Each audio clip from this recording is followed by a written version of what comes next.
Well, tonight the combination of snow and cold is equaling slick, icy conditions. Take a look at this video from this afternoon of a multi-car crash on Highway 395 at Windermere Bridge. As you can see, crews work to help clear those cars and vehicles from the roadway. Good afternoon and thanks for joining us for KREM 2 News. First at 4, I'm Cody Proctor. Whitney has the night off. Well, tonight we are bringing you team coverage from all across our region. Our own Shannon Mowdy is checking in with road crews to see what they're doing to keep drivers safe, while our KREM 2 storm tracker is also monitoring current road conditions. But first, let's go straight to our chief meteorologist, Jeremy Legoo. He's in the Weather Center tonight tracking this forecast.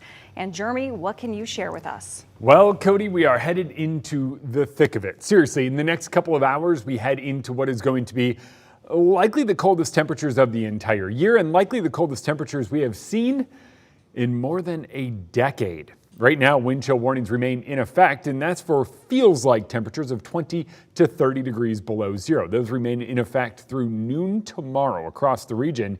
For just how cold it's going to be. Right now, it feels like it's below zero across much of the inland northwest. And watch what happens when we put it in motion. Coeur d'Alene, Sandpoint, even right there in the middle, Hayden, you just recorded a gust of about 25 miles per hour. You have a current temperature of 3 above. That means your wind chill is near 20 degrees below zero. And speaking of 20 degrees below zero, I think we're in that realm here in Spokane starting in the 5 o'clock hour, and then it continues overnight. By the time you wake up tomorrow, it feels like it's almost 30 degrees below zero for much of the inland northwest. You head to the top of Lookout Pass. Don't get out of the car. It just feels like it's near 30 below. Not until about 11 do we start to see those temperatures start to warm up. And by noon, we're back up to feeling pretty good. And look what happens. By Friday morning, wind starts dying down and we feel a lot warmer across much of the region. Now, when it comes to what we actually see the next couple of days, well, it's temperatures on the rise. Thursday's high temperature happens at midnight or early Friday morning. So Friday's low temperature happens, and then as snow starts, we'll climb back into the 20s during the day. Jeremy, thank you so much. In the meantime, neighborhood roads across Spokane were still incredibly messy this morning. The city of Spokane's snowplow efforts continue this afternoon after they declared their third full city plow for the season. Take a look at your screen right now. This is a look at the plow map as it stands right at this hour. The sections in blue are areas currently being worked on, with finished neighborhoods appearing in green. Now the red sections, that means crews are going to those areas next, so keep an eye out on that. Crews will be working 24/7 on 2,200 lane miles of streets. And if you want to see this map, text the word MAP to 509-448-2000 and we'll send a link right to you.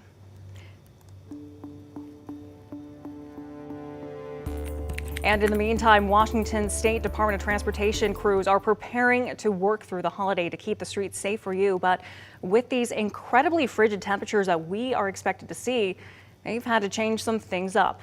KREM 2's Shannon Mowdy joining us now live tonight. And Shannon, can you explain why we won't be seeing those crews de-icing for a while? Well, salt and de-icer can actually become less effective. They can actually make matters worse at these low temperatures that we're experiencing. Now, it sounds counterintuitive, but actually at around 15 degrees or so, that de-icer actually can freeze unless crews keep putting it down continuously. Now plows are putting down sand instead, which can actually provide several benefits for the crews and for you. And what that does is then puts out a little bit of traction for drivers on the roadways, but it also works its way down into the compact snow and ice. So as drivers continue to go over the top of that, that sand will actually break up the ice. We can then start to peel that snow off the ground, gets the roadway that much more clear for drivers. And if you're hitting the road, Overton says make sure your car's ready for the sub-zero temperatures.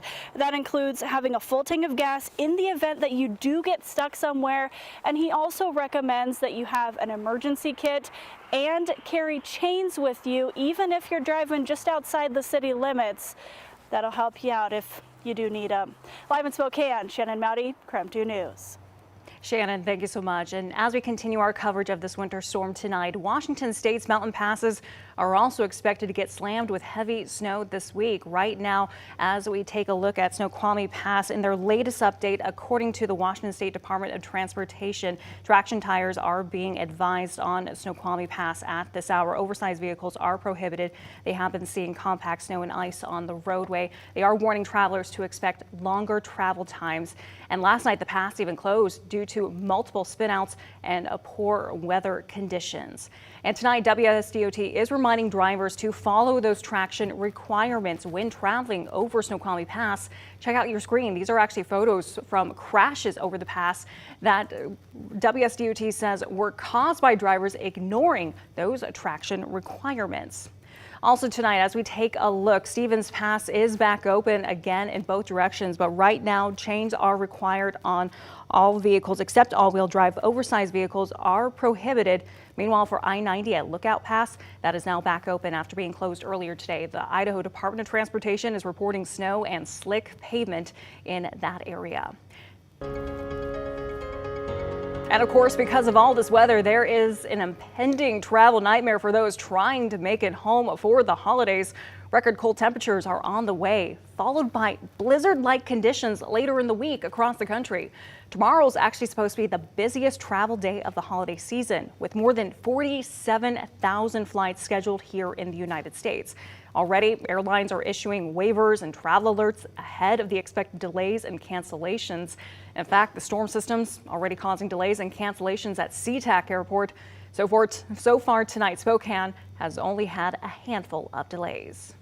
And in the meantime, take a look at your screen right here and look at this. These are video and pictures from inside the Spokane Airport this morning. As you can see, long lines filled the airport as people inch their way closer to security. Now, this is a great reminder right now that if you are planning to travel during this holiday season, give yourself plenty of time to get to your gate. And of course, as we continue to track this winter weather coverage, we'll continue to bring you more updates coming up in our second half hour, including how to keep your pipes from freezing during these cold temperatures. For the latest information and forecast, just go to our website at KREM.com. Well, happening in the next hour, a candlelight vigil is being held tonight for a Providence home health caregiver shot and killed while on the job. Tonight, the community is remembering Doug Brandt, providing tribute to his years of nursing. Now, to remind you, Brandt was killed after the suspect, Mitchell Chandler, shot him during a home care visit to Chandler's grandmother. Chandler says he pulled the trigger because he believed Brandt was going to kill his grandparents and was responsible for the 9/11 attacks. Chandler has been charged with second-degree murder and remains in Spokane County Jail on a $1 million bond. Now, because of the extremely low temperatures expected for tonight, the vigil has been moved inside the Grand Ballroom at the DoubleTree in Spokane. It begins tonight at 5:30. Also tonight, North Idaho College holding a board meeting after the college's board president, Nick Swain, is suing the school. This comes after trustees placed him on administrative leave. Court records show Swain was put on leave while the board looks into a change in his contract. It does not stem from disciplinary issues. The suit argues the Board of Trustees did not have the power to place him in leave. Swain is also asking to be reinstated immediately. In more of your top stories tonight, we know now that the population of the homeless camp near Interstate 90 is now less than 200 people. That's according to Empire Health. It's estimated that 198 people are currently living there.